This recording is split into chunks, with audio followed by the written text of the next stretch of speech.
saying.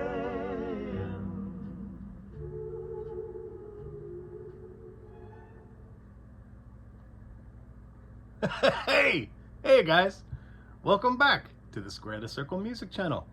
It's me, remember me, your old pal, Major. That's right. Nestled deep in the woods here in the Pacific Northwest of the great United States of America. Yeah, here at the Square the Circle music channel, we like to discuss things that are circle and square. You know, vinyl record collecting, music appreciation, all that fun stuff. Been a long time since I've seen you guys on the trail. Not a lot new with yours truly here. It's been quite a while since I've posted a YouTube video. Life takes hold. Things get a little wild sometimes. You just gotta roll with them. So I did something a little bit insane, I guess you could say. I sold my entire record collection, guys. That's right. 650 plus pieces. Pretty good reason for having to have done that. Maybe I'll share that with you here in a little bit. But, it's fun to rebuild. So that's where I'm at in life. I'm rebuilding. Got my ass handed to me, got railroaded, so to speak. Like I said, it's tough all over. Not everything goes smoothly, and I just happened to, my car broke down and I lost my job and I was homeless all in basically the same week a couple months ago. And so, yeah, I'm rebuilding my entire existence from the ground up. That being said, when the proverbial stuff hits the fan, desperate times call for desperate measures. And here we are in an era when things like vinyl records and other collectibles and such can be resold for quite a pretty penny, depending on your savvy, your level of savvy, whether or not you know the value of these things and know how to, resell and do a little bit of the horse trading, so to speak. I was able to come out of my awful little situation, not too heavily scathed, I guess you could say.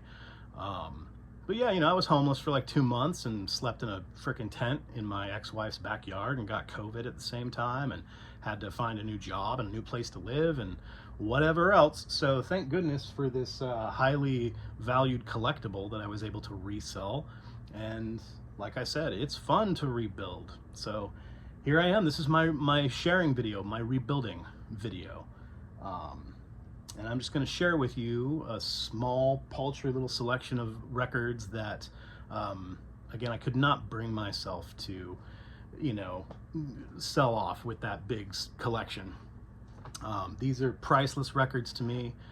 Anyone that's ever tuned into this goofy little channel in the past, you've seen me show these records, ad nauseum.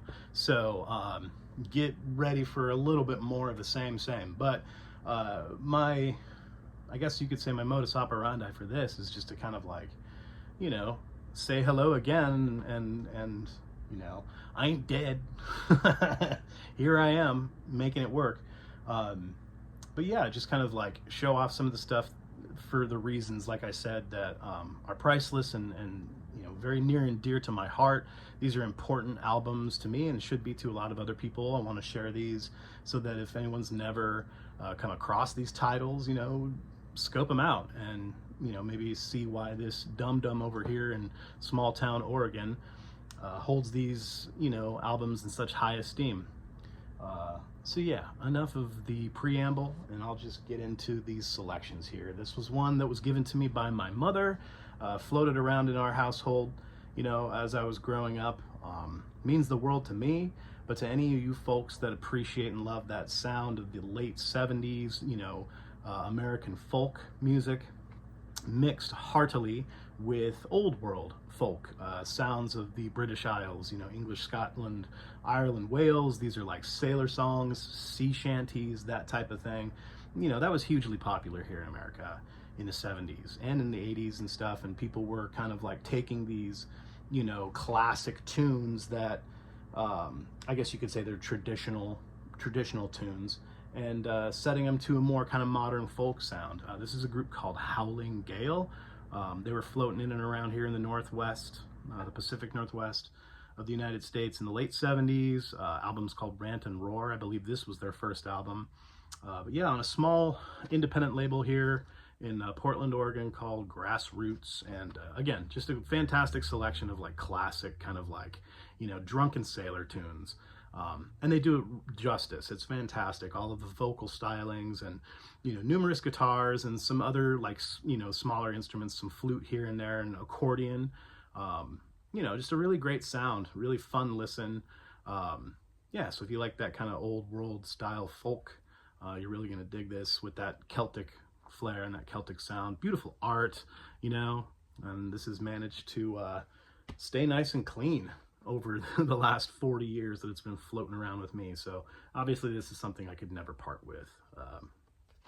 Yeah, and more of kind of a personal thing again in the same vein. I love that kind of, nerdy, dorky, mixed with like, again, some of that old world sound, Celtic flair, lots of more sounds of, the flutes and pipes and this and that, but this is mixed with, modern late 70s, mid 80s contemporary electronic, just nerd music basically. You've all heard of Mannheim Steamroller.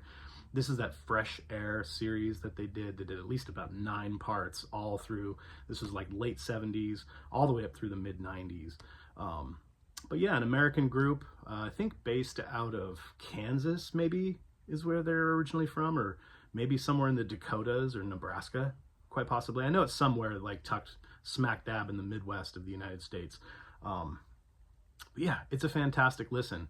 And anyone that has, children that are a little bit younger right now, this is something that they can really kind of latch on to. It's like I said, it's really kind of, it could be construed as kind of dorky, but I don't know. I grew up just kind of drenched in this sound, and I don't know. It's just kind of, again, near and dear to my heart.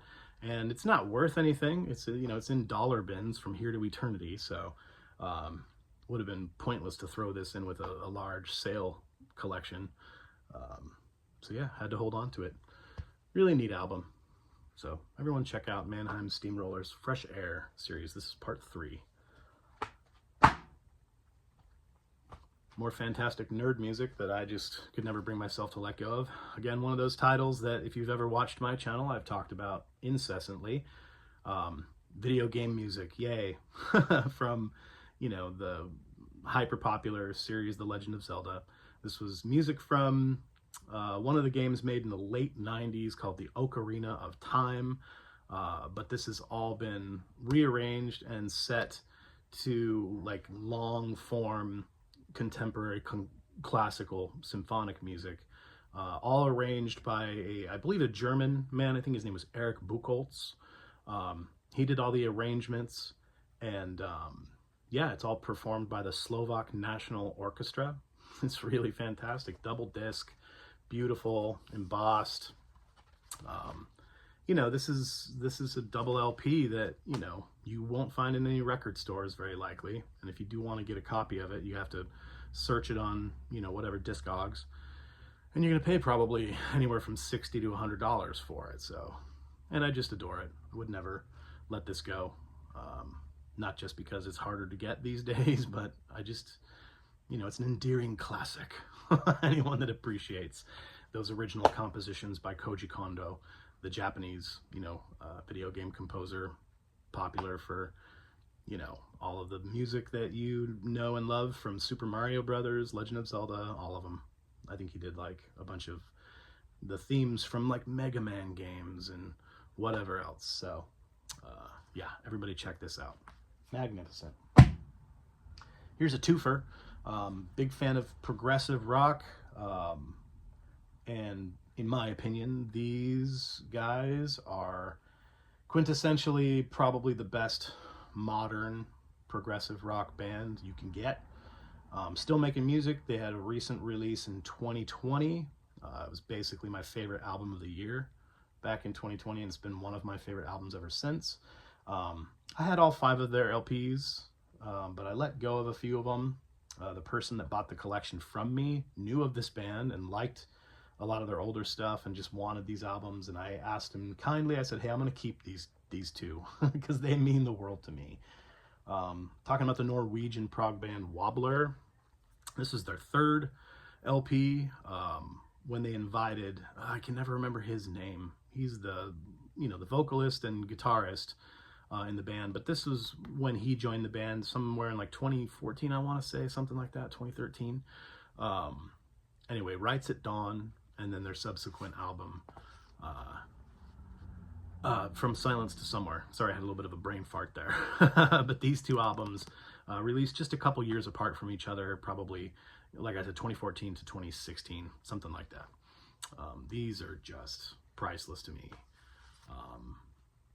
Lots of, it's a really meaty, hearty style of progressive rock that just kind of harkens back to the classic, prog of the Canterbury era and beyond, from basically like 69 to 75, all those bands that you adore, as far as Yes and Genesis and King Crimson and things like that. These guys really embody the modern day, version of that. And so I entreat all of you to, if you're into progressive rock and you've never heard of these guys or listened to them, you will adore it. It's magnificent music. So yeah, check them out. Do another 2-4. I, love instrumental ambient music. That's what I'm spinning primarily these days. Another reason, I guess, not a great reason, but one of the reasons why it wasn't as difficult for me to part with that huge collection that I sold was because it was, it was comprised primarily of a lot of stuff that I just was never giving any time anymore. I haven't fallen off of the, the rock and roll boat, but I just don't really listen to a lot of rock music anymore. I have those hits that, I'll have in my head and heart for the rest of my life. But as far as like on an everyday basis, I had like 500 records that were just all like rock records, metal and all kinds of different stuff that I just like, I wasn't finding any time to really thoroughly enjoy anymore. When I do have time at home to spin music and listen to records, it's usually like early morning, from the hours of 5 a.m. to like 7:30 a.m. I got 2 kids, I got a full-time job, and when I'm at home, I just want to chill. And so I'm listening to environmental music, ambient, instrumental. And so that's, talking about rebuilding my collection, that's basically what I'm gearing toward now, is like, I have this giant chunk that is all instrumental music and almost no rock and roll anymore. So, of course, I had to hold on to my ambient series stuff, Brian Eno, godfather of the genre. And this one is just, it's perfect in every way, shape, and form, if you ask me. And I definitely needed to hold on to the second part as well. It has just as much sentimentality to me. Yeah, I love Harold Budd, especially. His interjections on this album are magnificent. So, yeah, could never bring myself to get rid of the first 2 in the ambient series. Yeah, I adore those albums. So if y'all haven't ever heard that stuff, get into it. Was just talking about rock and roll and how I don't really do much of it anymore. But this one is probably the oldest record I own. I wouldn't say the oldest record I own. It's the record that I've had the longest throughout my life. And this record just turned 30 years old, just had its 30-year anniversary. This is the copy that I stood in line for like 4 hours in the dark, cold November rain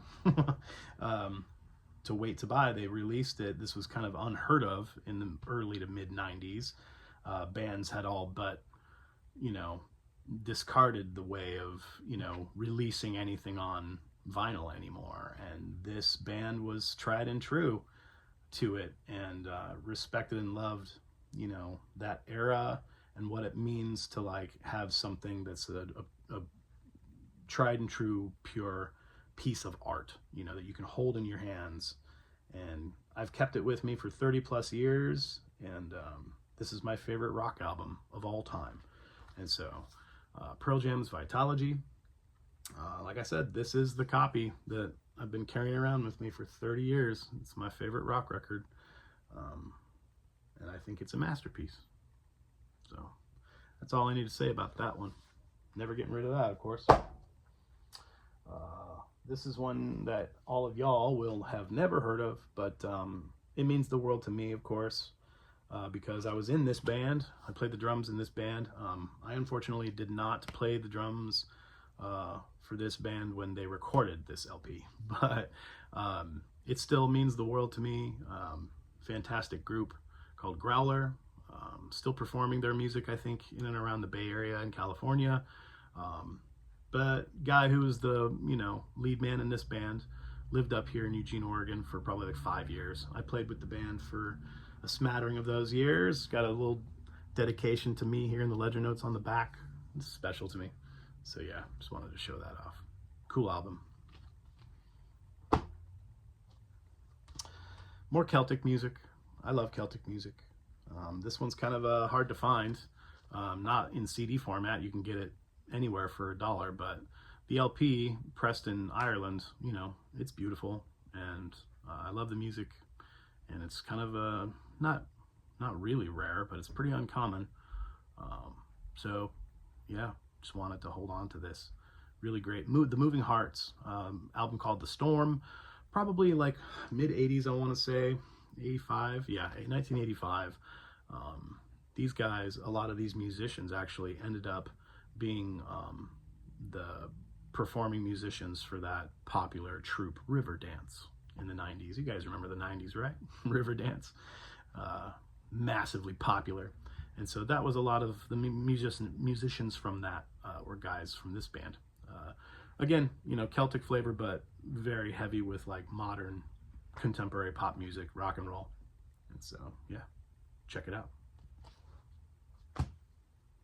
Getting down to the last little bit of it, of these albums that I just could never bring myself to get rid of. This one for a lot of reasons.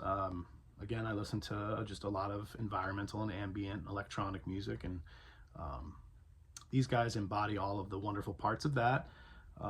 This is kind of a style that's more kind of drone oriented, but not to a level where it's kind of gets under your skin and becomes kind of obnoxious. It's a pleasant level of drone to this. These guys are a duo of musicians that hail from Texas. They've been making albums for a long time, since the 90s. I think their first release was sometime in the late 90s, but yeah, fantastic electronic synth drone environmental ambience from a group called Stars of the Lid. And this is their album titled And Their Refinement of the Decline. It is a triple LP. Very impressive, lots of music, but you know, never going to get rid of this because I love the style and you know, all of the music so much. It's just also, it's out of print. It's pretty rare, hard to find. You're going to pay $100 for this anywhere you look for it, if you can find it. Yeah, out of print. So you can get this in CD format for, you know, a reasonable price, but having this LP as long as I've had, and when I discovered these guys, I don't know, about a decade ago, I just immediately fell in love with the style and everything they do. So could never bring myself to get rid of this. Love them. Last one I'm going to show you from, you know, the little bit of records that I could never bring myself to sell off. This was a tough one for me. He's again an ambient artist, my favorite Japanese ambient artist. I had all of his releases from the early 80s. And for some reason, this is the one that I just decided I wanted to hold on to. Should have held on to all of them, but you know, the other releases by him are really popular right now.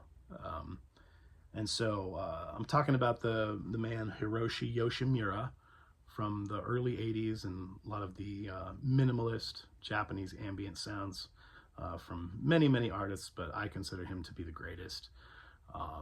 This was like, I think, his third release. It's called Surround. His other ones, you know, far more popular. Music for 9 Postcards and the album Green and whatnot. I don't know. I adore those albums. I truly do, but they're really easy to find right now, and they're affordable. You can get those albums at any record store for $25 right now. So, and the recent reissues and repressings of it sound really good. This one I've just never really seen around very much. Yeah, so check out Hiroshi Yoshimura if you like minimalist, Japanese, synth, ambient. This one's particularly fantastic. So, yeah. This is just at the time when I did that big sell-off, this was the one that I was least familiar with, but I was kind of honing in more on. And I knew that, you know, if I were to sell those other ones, I could find them again for a reasonable price. And this one I've just never really seen floating around, so I was hesitant to let go of it. But yeah, adore him. And so that is the chunk that I did not sell with that huge chunk. So I'm rebuilding. It's fine, guys. I'm gonna build back up. I've already done a pretty good job of kind of getting back a lot of those great albums that I had that I knew, like, okay, I'm gonna have to save up some money and start building this collection back together of the ones that I just know that I'm going to get my money's worth for, that are, you know, gonna get spun on a regular basis. And so I'll just share a small chunk with you right now of albums that I've really been enjoying a lot recently, that are recent buys, able to get back into my collection. So yes, I've had these before, but yeah, worth every dollar, and just been getting a lot of enjoyment from. You guys all know this one. So Magnificent, Kraftwerk, their album Autobahn, original pressing, really cool artwork on the Vertigo label. 1974, yeah, classic, you know, Berlin School, what you could call, what would soon be called krautrock. These guys are kind of responsible for a lot of that, and I don't know, I like this most out of a lot of their stuff that I've listened to. That really great formative sound, because they were just still like taking lots of bits and pieces of what was really popular in Europe at the time with progressive rock, and mixing it in with their really cool, you know, groundbreaking synth sounds. And I like all those really like low drone, you know, cool moments. Their synths, whatever they were using, I'm not particularly sure what instruments they were using a lot of, but I like the really like lower guttural, you know, environmental ambient kind of vibe they give me, amidst all of the really other cool, like kind of rock sensible moments that you get. Like, of course, the whole first side is all the one singular track, Autobahn, which is really, really great. I love all its ups and downs. It's just really reminiscent of like what Mike Oldfield was doing right around the same time, you know, 73, 74, 75.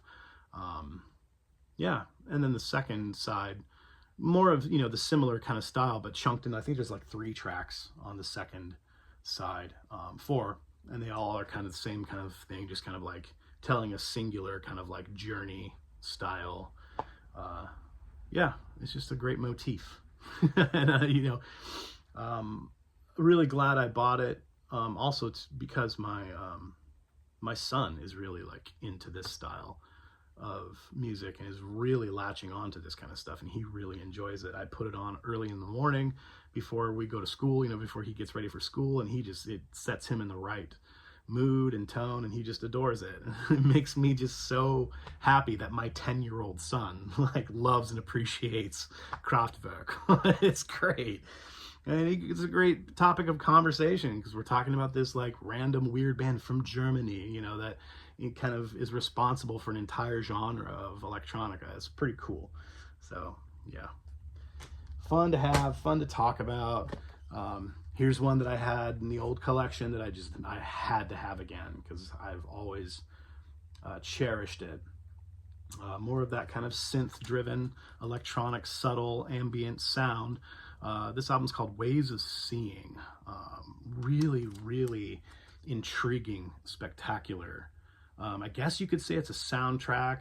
Technically it is, but you know, it comes across more just like a really fantastic collection montage of a bunch of different, pieces of music that I guess this was a BBC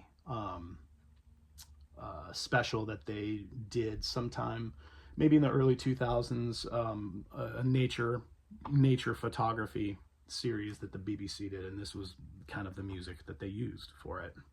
So numerous different artists and styles and sounds, but all of it primarily being, like I said, just environmental, ambient, electronic stuff, and it's just magnificent. So everybody that is into that genre, you really ought to check this out. And it's, you can get it for a modest price. You can find it on Discogs again for, under $30. So yeah, everybody check it out. Really great.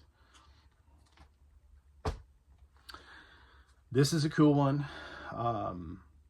This is one that, again, it gets spun at least once, maybe twice a week, or more. Just another great ambient record to throw on and just mellow out to. It's great background music, but even if you want to kind of really hone in on what's happening, it really gives you a lot of pleasure and a lot to listen to. It's a survey of modern pedal steel music called Chrome Universal, given to us, presented by a man named Luke Schneider. Luke Schneider is responsible for at least 2 or 3 of these tracks on here, but yeah, obviously a pedal steel player. There's other instruments on here too, a lot of just kind of acoustic guitar and a few other synth instruments often on here, but obviously centers on the sounds of the pedal steel. So if you guys are into that, very atmospheric, very cool, great to just mellow out to, sipping coffee in the morning time. It's really great. So everybody check that out, and it's a very affordable piece. You can get this at you'll find it in your pardon me you'll find it in your electronic or ambient section in your record store, and it'll be $20. So really cool. I think it's on that Tacoma label, if I'm not mistaken, or no, it's similar to the Tacoma label, label called Tompkins Square. But yeah, pressed on that really great 200 gram, super thick, beautiful wax. I don't know how they get away with only asking $20 for it at most stores. Pretty cool. So yeah, everybody should check that out. I've been spinning that a lot. Another one that I really have fallen in love with, I've talked about this a lot on my channel in the past, how much, of course, I, again, enjoy, instrumental music is primarily my bag these days. And I really I've always loved jazz, been a lover of jazz, and particularly since I grew up, late 70s, early 80s. I was born in 1980, so I grew up in the 80s, but this sound was really, really popular all throughout the 80s with the New Age movement. And when you grow up in a place like Springfield, Eugene, Oregon, this is just the music that kind of pervades everywhere. It's just kind of just part of everything. And this was something that was in the house when I was growing up. My mother loved it. My father listened to jazz as well. My mom was more of kind of a hippie folk music kind of gal, but those 2 things combined, ironically, my mother and my father, and it's just kind of a great smash up amalgamation of those 2 styles of the folk music and then jazz, and just being smashed together. That record label called Windham Hill, other many, great popular record labels were doing the same thing. Another label called Narada, ECM even did that quite a bit. ECM was, of course, far more jazz oriented than folk oriented, but yeah, anyway, I don't know where I was going with all that, but this is an ECM release, and it's just some of that really great nerd music, but it's just, this album is far less jazz and more experimental, ambient, folky. It's so great. This group on ECM called Azimuth. Has anybody ever listened to Azimuth? Sorry, it's really hard to see. But yeah, they did many releases on ECM, Azimuth. This album's called The Touchstone. And dude, this group of folks, there's 3 of them. There's a woman who does just all these wonderful vocalizations, but it's not there's no lyrics. It's not chanting or anything like that. She's just, her voice is so haunting and ethereal and beautiful, and she's just going through all these soaring highs and lows and just matching what the players are doing. Other guy just plays piano and organ, and then the third player is doing trumpet and flugelhorn. It is just the perfect trio, the perfect pairing of these three stylistic voices, you could say, the instrumentations and the actual literal voice. And they all complement each other so amazingly well. I've just been listening to this constantly. I love it. Again, like I said, like the three instruments all together just, you know, create this like tapestry that is just so enriching and so just mellow and harmonious, and it freaking melts you. It just melts you. So yeah, if you really appreciate and love the subtle ambient sounds, like, you're gonna love this. But the flugelhorn and the piano and her voice, and it's just intensely beautiful. And yeah, this is just something that, you know, you never hear anybody talk about, or, you know, these records are just like $5, like nobody cares about them. This was probably, yeah, late 70s, 1979 ECM release. So yeah, if this is, you know, in your guys' wheelhouse, check it out. It's really great. Here's the last one I'm going to talk to you about. You know, I mentioned, of course, I love progressive rock. And this one is kind of less talked about. I wouldn't say, you know, underrated at all, because people love this dearly. You just don't hear people really bring them up a lot. And this one is quite a bit, yeah, it deserves a lot of praise, in my opinion, and I've really latched on to. I had one of their albums years ago and didn't really get too engulfed into it for some reason, whatever reason. But this one I have just deeply fallen in love with recently and just been spinning it like crazy. I'm talking about Hatfield and the North and their album, The Rotters Club. Again, by you diehard proggers, like, of course, this is, you know, common fare to you guys. But to anyone that hasn't really given this a really great shot, you really ought to. Any of you dudes and dudettes that appreciate and love classic prog music, you know. Obviously, you know, hailing from the UK, this was like 1975, I want to say, somewhere in the mid 70s. Anyway, you know, most notorious for the lead singer, lead player. I think he played bass in this band at this time. Is Richard Sinclair. Richard Sinclair ended up moving off of this project in the later 70s, like 77, and became the primary vocalist and bass player for the band Camel. Camel, again, being another one of my very, very favorite bands of all time. But they're, in my opinion, should be hailed in the top echelon of like the big six, or whatever people consider, you know, the prog heavyweights of the 70s. Camel should be up there. I'm consigned to that idea. But yeah, Richard Sinclair went and played bass for Camel at one point, but before he was doing that, he was doing this in the Rotters Club. I've just been really spinning the hell out of this. I love it dearly. It's really fantastic. And so anyone that hasn't experienced Hatfield in the North, this is a great beginning point. I think the album I was mentioning earlier came before this. I honestly can't really use it as a basis of comparison. I just remember not being very enthused about it. But for whatever reason, as soon as I put this on, and, you know, Richard Sinclair and his very, you know, subtle, soft, you know, beautiful voice, which again is like another part of, you know, progdom, the greats of prog rock. It was kind of something that was, believe it or not, out of the ordinary. Everyone that was, you know, singing lead vocals in prog bands, especially UK prog bands from the 70s, they all had a great set of pipes, and they were all notorious for being either wonderful classically trained musicians, and also being very good singers. You know, a lot of people throw a lot of shade and hate at guys like, you know, John Anderson and, you know, whomever else. But out of all those singers from those prog bands in the 70s, again, especially the UK ones, like, you know, he just, I don't know.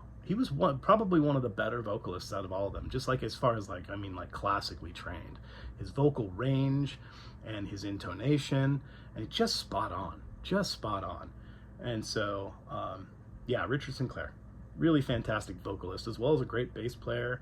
All of the instrumentations, again, top notch. This is a group that, you know, could be considered to be even more of a jazz fusion rock band. But of course, the prog is just, you know, undeniable. It's definitely a prog album, but more of along the lines of, rather than being kind of experimental or rock, you know, it's definitely more jazz infused.